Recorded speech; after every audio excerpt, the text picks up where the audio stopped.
In the previous section, we mapped out the SAE levels of autonomy and the loop of perceiving, predicting, and planning that allows a car to make decisions. Now we have to look at what happens when that software meets real-world streets. This is Chapter 9, Self-Driving Vehicles, Robotics, and Smart Machines. Specifically, Section 03, Where We Are, Robotaxis and the Reality of Autonomy Today. To understand the 2026 landscape, we will cover 4 areas: what a robotaxi actually is, the current leaders and their approaches, what is deployed versus what is promised, and finally, the challenge of edge cases. We begin with subsection 3.1, what a robotaxi actually is. A robotaxi is a self-driving vehicle that picks up paying passengers, with no human driver behind the wheel. It represents one of the clearest examples of Level 4 autonomy currently in operation. The true test of any company's autonomy claim is the presence of a human safety driver. In testing, a person sits in the driver's seat to intervene if the system fails. A commercial robotaxi removes that person entirely, sometimes even removing the steering controls themselves. For the passenger, the experience feels like any other ride-hailing app. You request the car, unlock it with your phone, and tap Start on a screen. From there, the vehicle navigates the route entirely on its own, steering through city streets without a human driver. This experience requires a privacy pause. These vehicles are covered in cameras and sensors, both inside and out. Passengers should be aware of what is being recorded, how long the data is kept, and whether that footage is shared with outside parties. Today's robotaxis are governed by geofencing, a mapped geographic boundary where the system is heavily tested. Inside, the car is authorized to operate. At the edge, the robotaxi will not continue. It is physically restricted to the area it knows best. This is why robotaxis are Level 4 rather than Level 5. A Level 4 vehicle drives itself within specific conditions or areas. Level 5, the ability to drive anywhere a human could, does not yet exist in the commercial market. Geofencing demonstrates that current autonomy works by restricting the environment to match the machine's limits, rather than building a machine that can interpret the entire world at once.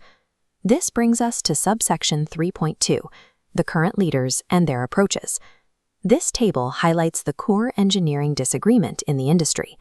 Waymo and Zoox rely on a heavy sensor suite, while Tesla bets entirely on cameras. These different hardware choices reflect a deep divide in how to achieve safety. Waymo's philosophy is built on sensor redundancy. As seen on this Jaguar I-Pace, they use a combination of LiDAR, radar, and cameras. This creates a high-fidelity view of the world, but it also makes each vehicle more expensive to build and slower to deploy. Amazon's Zoox takes this a step further by designing a purpose-built vehicle from the ground up. Without a steering wheel or driver's seat, the interior is arranged like a lounge, betting a non-traditional design is the safest way to carry passengers. Tesla takes the opposite approach. By avoiding LiDAR and relying on vision-only AI, they bet that if humans drive using eyes, a car should drive using only cameras. This makes the system cheaper, but places an enormous burden on the software to correctly interpret images. These strategies involve a direct trade-off.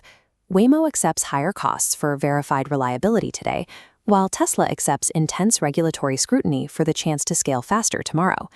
We can compare these philosophies against the data in subsection 3.3, what's deployed versus what's promised. This map shows the 2026 reality. Driverless robotaxis operate daily, carry paying passengers, and have covered over 100 million miles. However, deployments remain limited to specific U.S. geofences. Even the largest operators handle a tiny fraction of the millions of daily car trips. Waymo's 2026 data shows the potential of this scale. They provide roughly 500,000 rides per week across 10 cities. Independent, peer-reviewed data even reports substantially fewer injury-causing crashes for these vehicles than for human drivers on the same routes. Safety data alone does not guarantee a company's survival. In 2023, a pedestrian was hit by a human driver, then struck by a Cruise robotaxi. Regulators suspended the company's permits, leading GM to wind down the entire effort.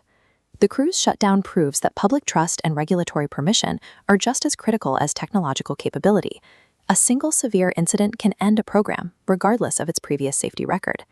This leads to the final barrier in subsection 3.4, the hard part, edge cases. Routine driving, staying in a lane, stopping at lights, and following traffic, is largely solved. In predictable environments like this, automated systems perform exceptionally well. The difficulty lies in the long tail, the rare and unpredictable situations known as edge cases. Examples of edge cases include flooded streets, construction zones with hand-drawn detour signs, or a ball suddenly rolling into the street. A human driver uses common sense to assume a child might be chasing that ball. A robotaxi lacks that intuition. It must rely strictly on its training and sensors to interpret a situation it may have never encountered before. This creates a paradox. Robotaxis can work impressively well over millions of miles and still expand slowly because mastering routine driving doesn't prepare a car for the rare exceptions of the real world. Dispel the myth that self-driving is basically solved and just waiting for a rollout. The reality is that while everyday driving is functional in limited areas, unpredictable edge cases remain the unfinished hard part of autonomy. To evaluate any new autonomy claim, ask 4 things. Is it truly driverless? Is it geofenced? What sensor approach does it use? And how does it handle the rare situations that common sense would solve for a human? Use these knowledge check questions and key terms to cement your understanding of where the reality of robotaxis stands today.